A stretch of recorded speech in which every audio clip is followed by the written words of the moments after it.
Ну, галоўнае, што ў іх было, это мэта забраць у мяне сцяг вырваць.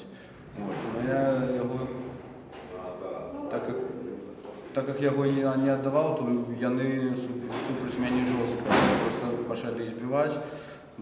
Тварам паклалі, закавалі ў кайданы, павалаклі ў машыну, потым самае збіццё адбылося ў машыне ўжо.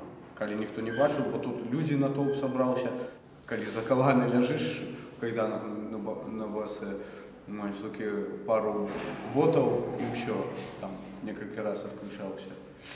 Калі першамайска я разгарнуў сцяг, перайшоў праз дарогу, ну і ўсё, там некалькі крокаў зрабіў, яны адразу пад'ехалі. І проста не прадставіліся нічога, яны ляцелі ўжо канкрэтна у мяне браць і адбіраць сцяг і ўсё ліквідаваць мяне, як кажуць. Тут вон весь адвёрты пад кайданом, колено трохи. Ведаў, што мяне затрымаюць, але я не прадпалагаў, што такое будзе жорсткае. Так яны жорстка кінуцца на гэты сцяг.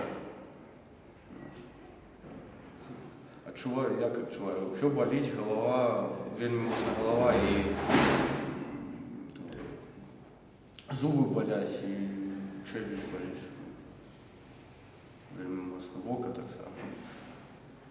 Калі б гэта таго патрабавала, я нават бы жыццё аддаў, калі б былі якіясьці перамены.